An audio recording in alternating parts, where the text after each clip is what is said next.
il y a eu en 2017, durant l'état d'urgence, un changement de dogme concernant la légitime défense. Et il y a eu la création d'une loi, l'article 435-1 du Code de sécurité intérieure.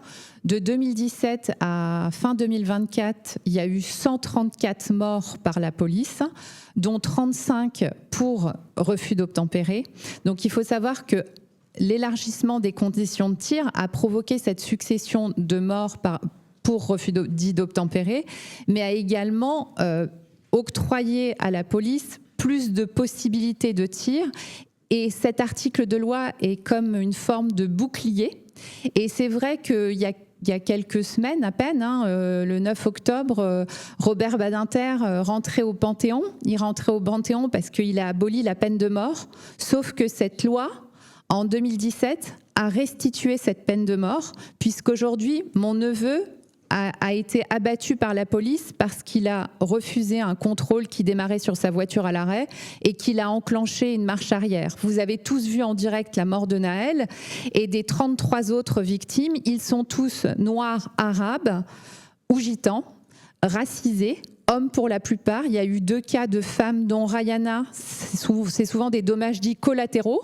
Ce sont des passagers. Et tant que, en fait, une balle ne rentrera pas en pleine tête d'un blanc issu de bonne famille, je pense que cette loi ne changera pas.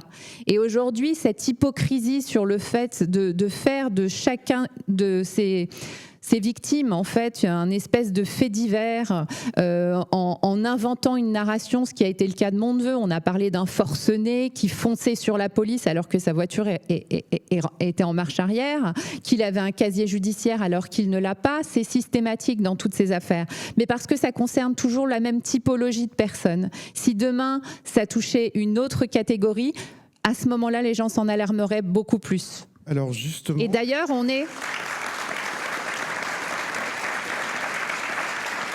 Je rajoute juste une chose, c'est que en plus de ces 134 morts depuis 2017, on a également le record d'Europe de nombre de tués et de mutilés par la police. Donc quand en France, on a des vingtaines, des cinquantaines de cas par an, en Allemagne, c'est 1 cas tous les 10 ans. Donc en fait, je pense que c'est une urgence pour tout le monde de se saisir de ça. En fait, c'est de la dignité humaine dont on parle.